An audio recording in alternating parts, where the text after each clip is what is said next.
Assalamu alaikum wa rahmatullahi wa barakatuhu. Wa alaikum salam. Walaikum salam wa rahmatullahi Okay, I guess everyone can hear me. Ishti, there?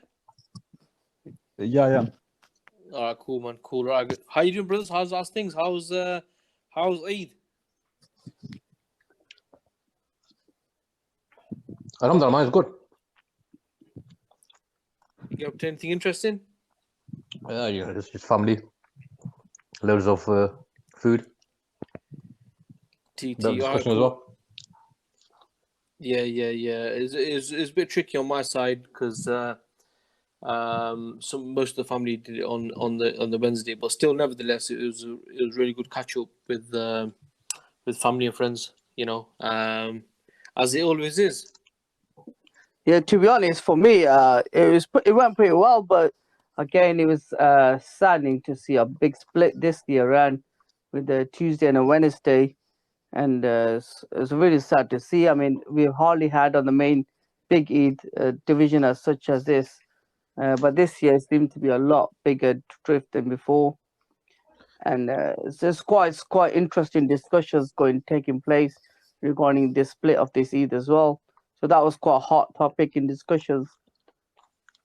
Rizzy, in your place, with the breweries doing it different days as well? Some on Tuesday, some on Wednesday. Yeah, but to be honest, fairly in Birmingham, majority were on Wednesday.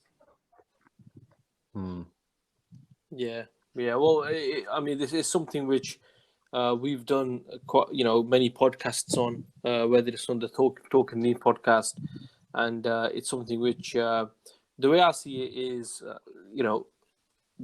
from being in the dawah, from knowing how things have evolved, i.e., in the sense of the attack on Islam and how it has evolved, one can clearly see that this is really promoting that view of, that Muslims are divided along nationalistic lines, so that your reality, Islam is applicable to the way your reality is. So, for example, life in Britain, you'd have a British Islam, you'd have a French Islam, and this is something which many people were calling for 5-10 years ago, and it sort of went quiet. But the thing is though, a lot of people, if they don't know this information, then for them, they can't see that actually behind all of this stuff about people doing it on different days, there's actually a more sinister agenda, and that's what I can clearly see.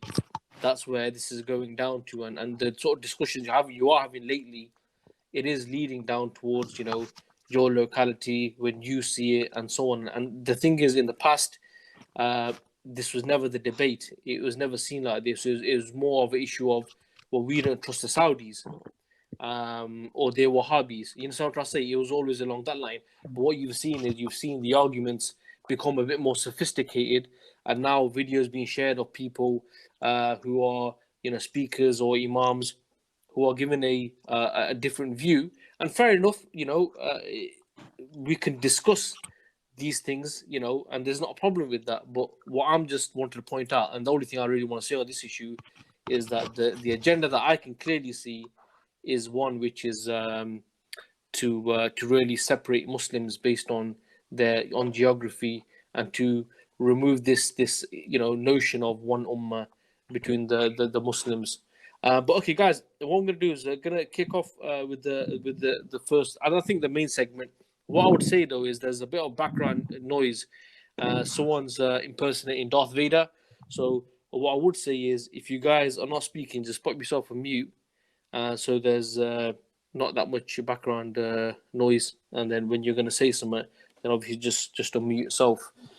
So in the last week, there was one really interesting event that's occurred, which I want to speak to you guys about. And before we go into this, just want to give a bit of context. Now, you guys will definitely remember in 2020, October the 16th, there was a school teacher called Samuel Paty in Paris, and this guy was killed, and the newspapers had said that he was beheaded by an Islamic extremist. and this was someone who had killed this teacher based on the fact that he had shown a cartoon of the Messenger Muhammad sallallahu alaihi wasallam in the classroom. Okay, now a lot of stuff kicked off at that time in France, you remember, and there was something which was touted and which was sort of introduced, and this was the anti-separatism bill. And this was a way of where what France was saying is, look, we've got this, body within a body, shall I say, in France, and we can't accept this. Everyone has to be French. That should be their national identity. That should be their real identity, and everything else is secondary, whether it's religion or culture or whatever, right? Now, at this time, there was a lot of kickback to this because of the fact that even people within France, even politicians, shall I say, they were saying blatantly, like, look, this is an attack on Muslims. So rather than calling it anti-separatism bill, you might as well call it anti-Muslim bill. But anyway, moving on, and on the 23rd of July, 3 days ago, France's lower house actually approved the anti-separatism bill, and it's now in law. And from their point of view, this is to battle Islamist extremism, right? Now, there's loads to speak about on this, and I can add later on as well. But just kicking that off as an intro, what are your guys' thoughts on the latest events that we've come out of France? Yeah, I was gonna say you can actually see this in play as well, as you guys probably seen in the news regarding the sacking of the Imam by the French Interior Minister, just for reciting some verses from Surah Zab and few hadith during just the Eid sermon. And not just him, there were further 2 other Imams as well for reciting verses and hadith that they actually removed. This is just a few days after it's been approved as well. So this is implementation of this separatism or anti-Islamic bill. And what's leaves no doubt at all, they don't even use this word of radical or extremism, Islamic extremism. They actually is direct. They don't hide behind any terms anymore. If there was any doubt, which I don't think there was, I mean, France is seen as a shaitan for the Muslim world. The fact that Macron was openly promoting, mocking of the Prophet's Sallam's cartoons and highlighting on billboards. But yeah, so you can see the physical implementation of this bill now within a few days, and look at the effect it's had. And the kuffar, they're not ashamed. They're not ashamed. They're directly attacking. Okay. Radesh, do you have any thoughts on this? Yeah, I think we have to look at it in the broader context of what Macron said following that attack against that teacher, and what he said was, this is an attack on secularism, and we have to bring back secular values, and Sure. And that's what it's all really about. It's not about protecting against radical Islam. It's Islam against their secular values. But it's actually more than that. And I was thinking about this, right? If you think about it, what is secularism? It is the separation between church and state, or religious institution and state. And the idea is any minister or anyone who has any power is not influenced by his religion or her religion to enact laws, right? Okay. So the state is without any bias, but the people of the state can have bias. They can be Jewish, they can be Christian, whatever. And by nominating someone who you choose, then you get fair representation, right? But what are they enacting now? This is the thing that really is shocking. It's not about the state anymore. It's about the public space. So if you're wearing Muslim clothing, that's an issue. They brought about the headscarf ban. There's an issue about halal meat. So when we say laws and the targeting, it's very Muslim-centric. And that's the way we've got to see it. It's a true attack on Islam and the idea of Islam it's beyond what is secularism, actually. It's just an out-and-out attack against Islam. They don't want any Islamic influence in society or any visible Islamic sign. So that's the way I see it. That's good. Yeah, yeah. You're good some puts. Imi, what you say, man? Yeah, when they say it's to do with separatism, it means that the Muslims want to live in a separate state within France itself. But that's obviously not the case. No Muslim in France has ever said that they're calling for a separate state. When you say state, are you saying state as in a country or state as in their own state? If you know what I'm trying to say, because you can use that two ways in it. Yes, a state within France, because we know that obviously the Muslims have got their own identity, their own culture, which obviously is not in line with doesn't follow the lines of secularism. So only people who've got an obstacle against secularism are the Muslims, based on their Islam, because their culture is unique, which comes from their own unique, distinct belief, their doctrine.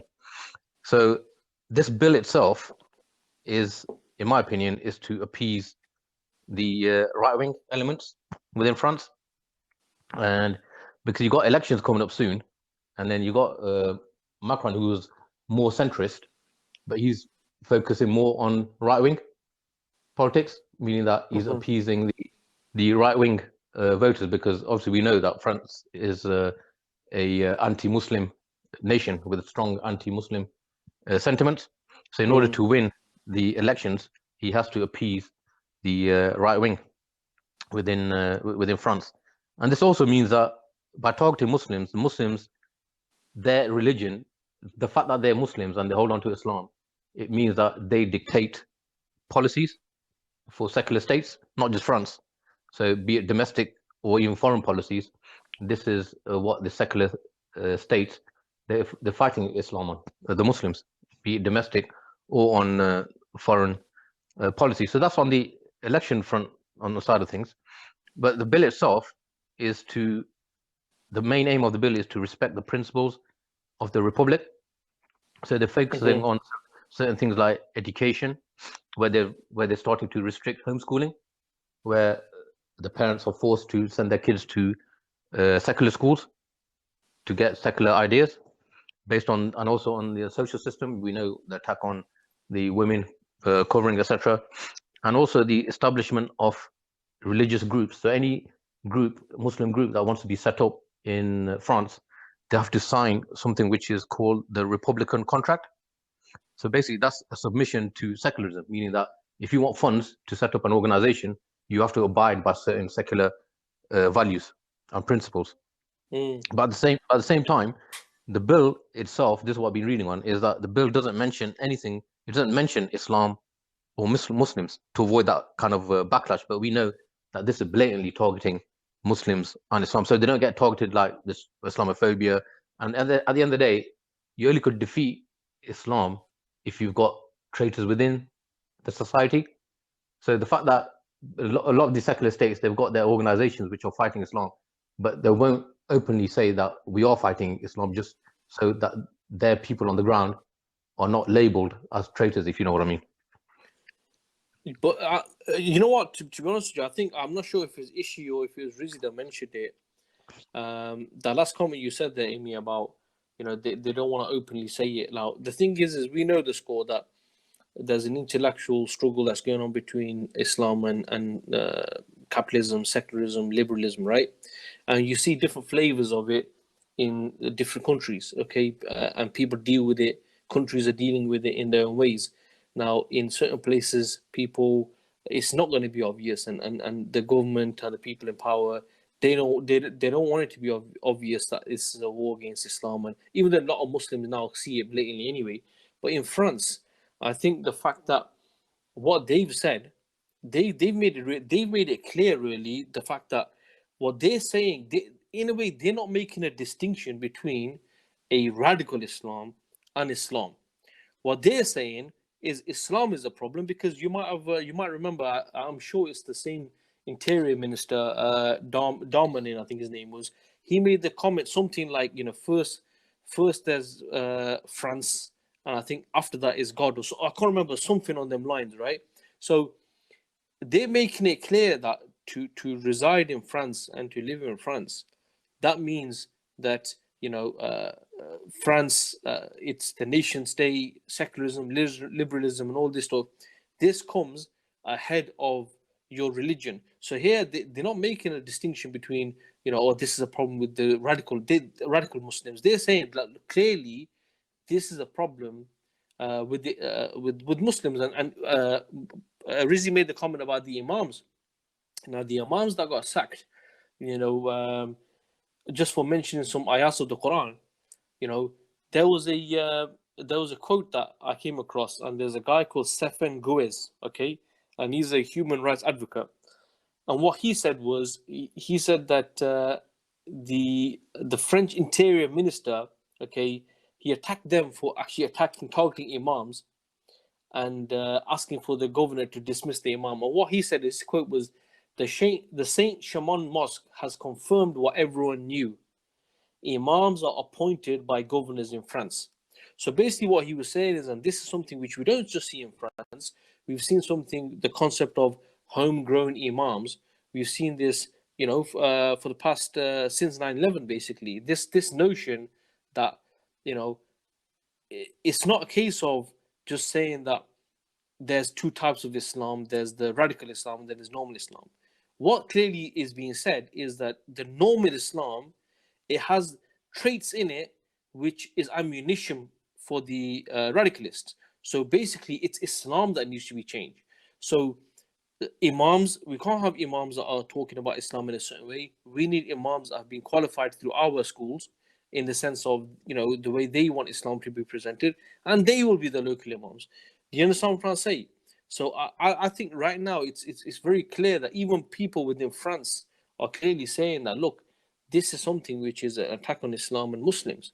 But for the Muslims there, you know, it's going to be a difficult period. I mean, what would you guys, you know, advise Muslims that are in France? Because like Imi mentioned, you got the hijab, the issue with the hijab, you got issue with the halal meat, you're gonna have issues with schools, dress, you know. It comes to a stage where they intellectually have not been able to make Muslims adopt secularism, and mostly that's because of the ideology itself, because it breeds racism. And Muslims in France have been treated like second, third class citizens, so they've not really been able to integrate them, right? So that style hasn't worked. So now it's the style of let's force them.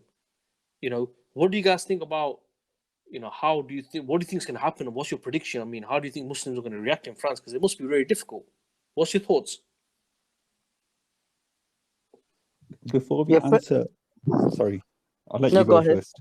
I'll go on then. Okay, so the first one of the things I'll say to the Muslims in France, someone I've spoken to as well, to remind them themselves, a reminder from Allah subhanahu wa ta'ala when He says in Surah Baqarah, the Jews and Christians will never be pleased with you until you follow their ways. So keep reminding yourself that, look, no matter how you give in or if you want to compromise whatsoever, they will still never accept you until you abandon your deen altogether. And Allah has warned us of this. And secondly, more towards not just the Muslim of France, next of the Europeans, Muslims as well. Because we see a clear pattern, since France tends to be like a leader for the EU, and once France goes ahead with something, can be in a birthplace of secularism, the other European nations tend to follow ahead. So, for example, in 2011, when they carried out the ban of full niqab ban in 2011, afterwards it was the rest, Norway, Bulgaria, Denmark, Belgium, they all followed afterwards. So again, they tend to be the leader in Europe fighting against Islam. So the Muslims of the rest of the European countries shouldn't feel any comfort or anything, because I mean, it won't be long till it hits them as well. So I'll let you share the rest. I think the first thing and the first thing to do in any situation is obviously remember Allah and remind yourself of what the Prophet ﷺ brought in his Sunnah and his responses to situations such as these. And one of the most difficult things in these situations is to remain steadfast in Allah subhanahu wa ta'ala's path. And I think this is the first thing that we need to remind ourselves. And now with all these laws, there will have to be a cultural change. So for example, one of the laws that they've or one of the regulations they brought about is like when children go on school trips, there was the issue that the mothers were still wearing the hijab, the headscarf. Yeah, so they can't attend those school trips anymore. Mm-hmm. So there has to be a change in the way people behave, and some people may have to migrate. I don't know the reality of the situation, so there has to be a change within the people. But also we have to remember that we have to remind ourselves what we are doing this for. We're doing this for Allah subhanahu wa ta'ala, and the reality is this isn't a law for just today. It's a law for many a year, right? And it's important to remind our children and educate ourselves, because at the moment, all the education is now being controlled by the government. So we have to educate ourselves and pass that knowledge on. And the other thing I was going to say is, whilst this law was passed, another two laws that were hotly contested there was a law to say that people who are speaking against religion are actually going to have additional protection by law. Wow. Okay, I didn't see and that. Anyone who criticized the state will be classed. There's a classification of extremism on that. So you can see that the law is actually being geared. People are going to be emboldened, right? And the reason why I'm saying this is sometimes people are going to say things to you, do things to you. And when you take it personally, it affects you. But when you remind yourself that if you're doing it for Allah subhanahu wa ta'ala, that gives that additional strength. Because if you're doing it for yourself, then you may respond in a way that you don't like. But if you do it for Allah subhanahu wa ta'ala, then you will act accordingly. So yeah. Yeah, subhanAllah. And the thing is also, I'll come to you in a second. Actually, I'll pose a question to you as well, that Europe finds itself in a tricky situation. Now, one can see it as in their benefit, and one can see it as not in their benefit, right? So, for example, we know that a lot of these countries, they went and colonized Muslim lands, and then they had their wars, and then we had a lot of influx of people from those colonized lands coming to these countries, and now in turn, there are Muslims in Europe, numbering millions. Okay, now. This now could be a big challenge for them, a big problem for them, because now you have all these Muslims who are getting closer to the deen, and that's evident because if the Muslims weren't, then they wouldn't be having this issue, right? So you got Muslims who are getting closer to the deen, who are not just a threat to their way of life, but also by a lot of them are portraying Islam in a way where even their own populations are becoming Muslim, right?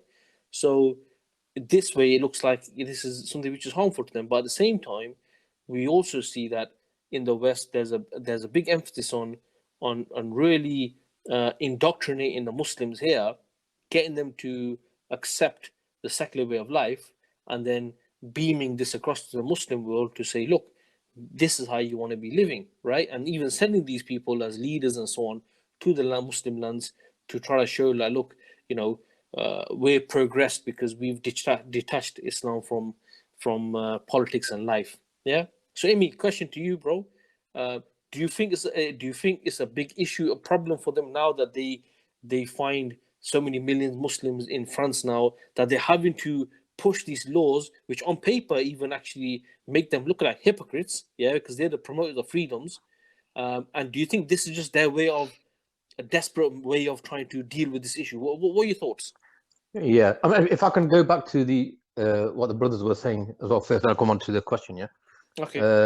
It is a desperate move by France because they know they can't defeat Islam intellectually. So, like you said, it's an intellectual battle, right? And if you look at secularism was born not from an intellectual debate or anything. It was born out of clash, from war. Yeah. So when you had the conflict between the church and the state, they didn't come around the table to discuss intellectually ideas or concepts or anything. It was just a compromise of the bloody war that they had between themselves. So secularism itself is intellectually bankrupt. And when we see the cartoons that are coming out in France, yeah, insulting Muhammad Sallallahu and Islam and the Muslims, this and you hear the secularists say we can criticize what we like. Yeah. So for them, this is their intellectual capacity, drawing cartoons. Yeah. It's not like they could or defeat Islam in an intellectual manner. But as far as the Muslims are concerned, I don't think we need to advise them on anything, because that would assume that we know something that they don't. You understand? The fact that France is going hard on them, that means that they are holding on to their deen. Sure. Yeah, sure. It's just an issue of carrying on as they are, in terms of like holding on to the deen, no matter how painful or hurtful it can be. Yeah. So in that sense, so like I said, that even non-Muslims in Europe, in the West, they're becoming Muslims. Why? Because they see the difference between secularism and Islam based upon that intellectual capability which Islam has. Sure. And so yeah, so we can't really advise the Muslims of France. And when we say advise Muslims of France, the Muslims of France, they don't live in another world. They live in the same continent as Europe, and the Muslims in Europe will have the same thoughts and convictions and ideas as other Muslims in Europe. Yeah. So going on to your other question then, about how they colonized our lands and how they took certain people out from the Muslim world into their lands, educated them, cultured them with the secularism, and put them back into the countries to infiltrate the Muslims. This hasn't really worked, because if we look at the level of the Muslims, they're turning more towards Islam, because they've been doing this for centuries.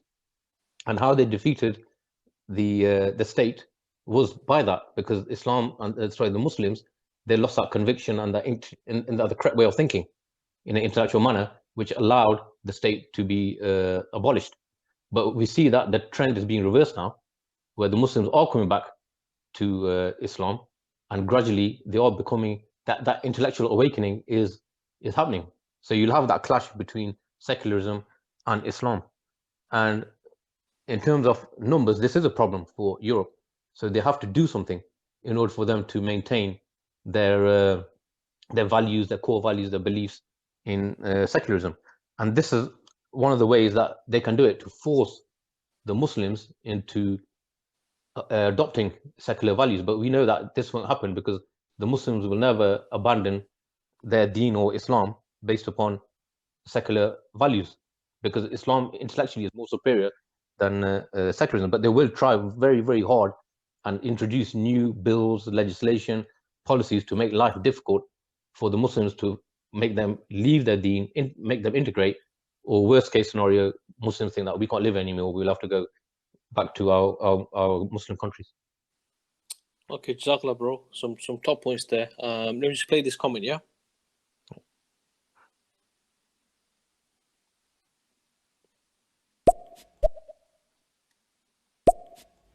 Just on Imi's point, the immigrants into France from the Muslim world have not come there because they are smitten by the French way of life. They did it out of necessity, out of wanting to financially better their life. I think the key word is financially. They haven't done it for a intellectual bettering of themselves. And bearing in mind, a lot of the Muslims in France are from North Africa. They haven't forgotten what the French have done. So I think there's already a divide between the Muslims and the government in France, and as a result of this law, it will deepen, and the Muslims in the rest of the world will align and side with their Muslim brothers and sisters to put further pressure on their regimes not to capitulate the same way the French have. Yeah, sure, bro. I mean, like you said, certainly when we look at Muslims, or even when you look at people of color, shall I say, in Europe, this is a link to colonialism, because had these countries not gone and colonized these lands, then the people wouldn't be here, and that's just a fact. And I think you make a valid point about the disconnection, and that's what I meant earlier when I mentioned earlier that even in France, even just say in UK, being someone who was born here from a very, very early age, you clearly saw that you didn't belong here, because, whether it was the abuse you were given on the street, or just the way you saw, just the way you saw how things were, and how you were always referenced to another land which actually you hadn't even probably been to. You're born here, but so what happens is, because their way of life, it breeds things like nationalism, things like racism. Then in reality, they can't integrate these people purely because of their own bias. Now they obviously have to do things, but nevertheless, like you said, and as Emi said quite rightly, to be honest with you, they already shows the fact that they're having to now force feed the Muslims in France and other places. It means that Muslims by choice have not accepted these ideas, and they're having to be forced. Okay, and I think that's something which is a really important point.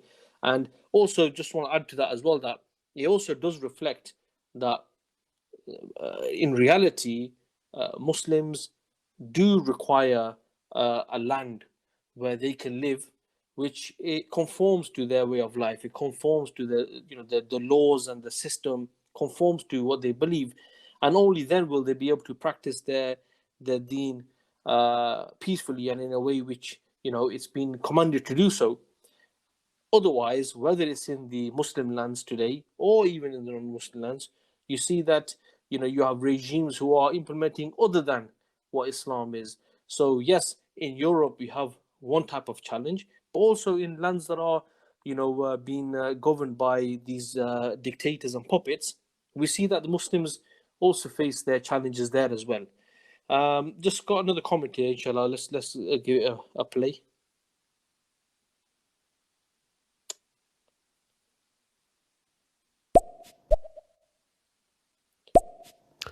Hi, how are you guys doing?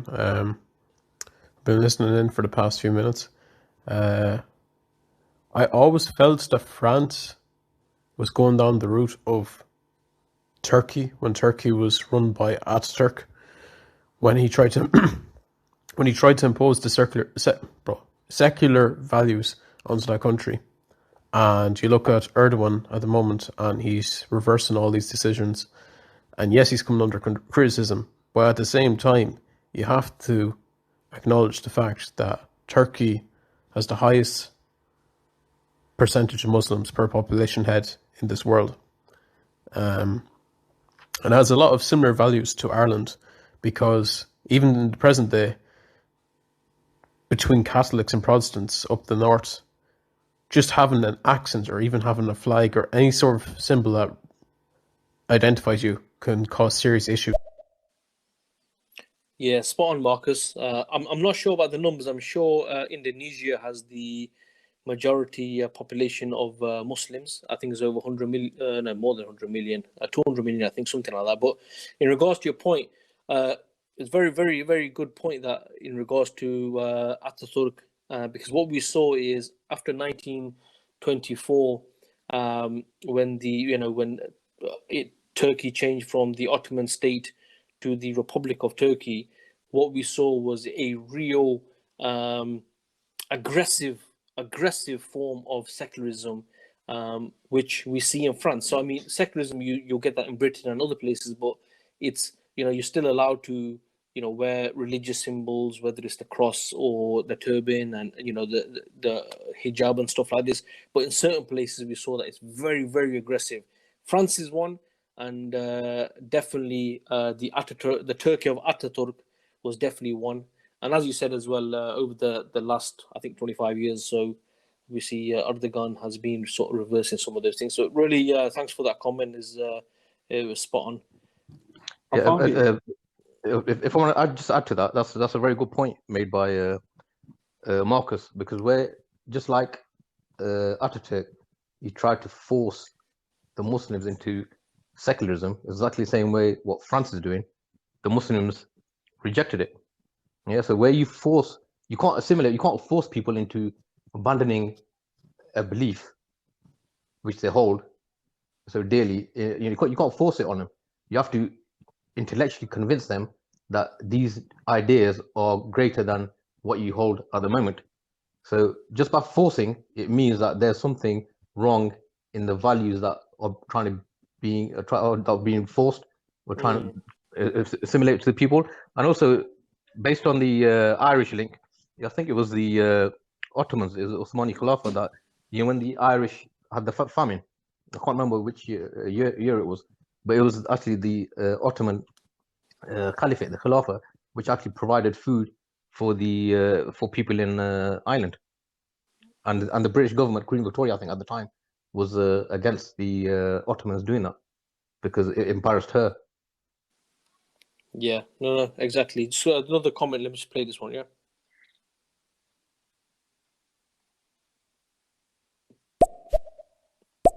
Oh yeah, sorry, I probably didn't clarify that well. I meant so by percentage per country, I'm pretty certain Turkey's like 99.9% Muslim, or they follow Islam basically, and then it's followed by Pakistan, if I'm correct, at 98%. Then it's Bangladesh, and then it is Indonesia.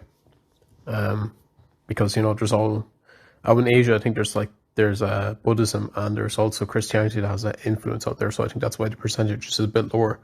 But yeah, great talk. I'm liking this. Yeah, actually, that's correct. I remember a Turkish guy telling me that once. Yeah, I misunderstood based on population numbers, but you're correct. Yeah, you know what? Let's another comment from Marcus. Let's see what he's going to say. Yes, in 1865, the Ottoman of Turkey sent over shipments of food, rices, grains, ammunition, and a few other things to help us because we were basically in the midst of a famine. Well, it was a famine at that stage, where 2 million people had died, 2 million people had emigrated, and our population was literally at 4 million. It's only gone up to 5 million now in the last 150 years. That's how long it's taken. We're the only country in Europe that's had a population decrease instead of increase. And I find it hilarious how some people, especially over here, when they talk about Islam, they kind of go, oh no, not Muslims again. I'm like, bro, you do realize that if we didn't get any help back at that stage, the English would have fucking had us all murdered. There's no other way. So maybe we should look at the places like Dundalk and Drogheda where they actually helped us back then, or else we wouldn't be alive. Yeah, and actually, if you look into that a bit more, it was actually, like Imran said, Queen Victoria, she weren't really happy with the support that the Ottoman state, the Ottoman Khilafah was giving the Irish, and obviously we know the games that England have played, whether it's populating a lot of the north of Ireland with the Protestants from Scotland, and these are dirty games which we've been seeing for many years in the lands of in the Muslim lands. So it's something which goes without saying.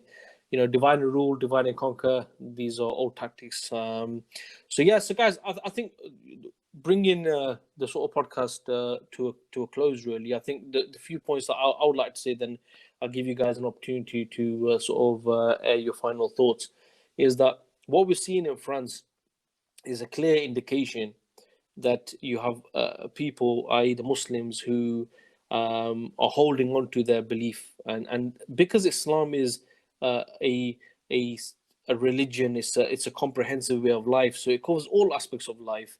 This is in the public sphere as well, so it cannot be replaced by any other laws, whether it's secularism and so on. So we see that this clash is inevitable, and one side is going to have to give, and as Imi said earlier, the fact that the Muslims are holding on to their deen in face of such aggressive behavior, it just goes as a test. It's their testimony that they are holding the deen. And you made a good point earlier that we can't really advise them because in reality, to what they're experiencing is something which we've not experienced here. But yeah, so I mean, the thing is laws are going to change. Ishu made a fantastic point earlier about the culture.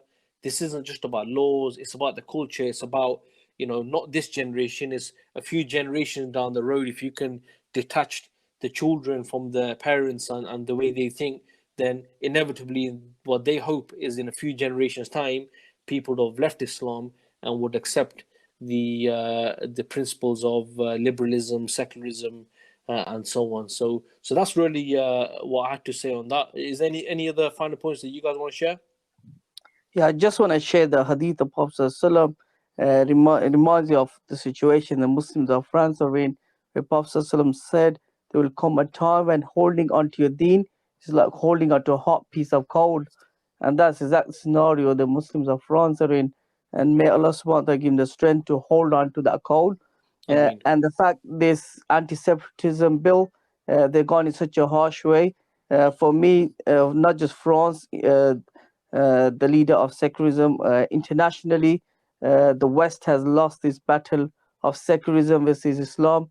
For me, this means they have thrown away the gloves in fighting Islam intellectually, and hence why they go in an aggressive manner now, which we may see replicate around the world now. Yeah, Jazakallah. fair point. You guys wanna add anything? Yasimi? Yeah, I just want to say that look, these kind of tactics and policies is not something which is new, because Islam from its from its birth, time Muhammad as soon as he received revelation, these attacks, on the Muslims and Islam, that's when they started, and they still continue, and it will continue until the Day of Judgment. But because secularism, capitalism had an enemy in the form of communism, and when communism died, the only threat to secularism was Islam. So after 9/11, we see more and more harsher policies, environments being set up for the Muslims in terms of curriculum, controlling mosques, setting up and funding groups, etc. So it hasn't really stopped. So the intensity of the attack, is getting stronger and stronger. And if we see the Muslims, not just in Europe, but in the Muslim world, like Syria, Iraq, Lebanon, Palestine, etc., we can't isolate ourselves from the Muslims in the world. So basically, we're all in it together. What affects Muslims in one part of the world, country, affects the rest of us. So basically, we're all in it together. No, really, Jazakallah for that. And just want to mention a point that you mentioned earlier. I want to comment on it. Was the fact that when you have two different thoughts, the thought that's stronger is the one that prevails. But like you said before, they've moved away from that table of discussion a long time ago. So it just goes to show that what they have has to be forced down rather than through intellectual discussion. I'm just going to play. There's just a couple of last comments I'm going to play. Then if Ishi has anything to say, fine. If not, we'll end it, inshallah. Yeah.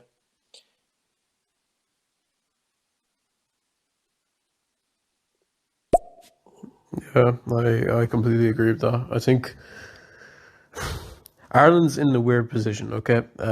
So I was raised Catholic myself, but it's kind of a way where it was forced. Like I never asked to be baptized. Of course, I was only a child when I got baptized, but I never asked for it.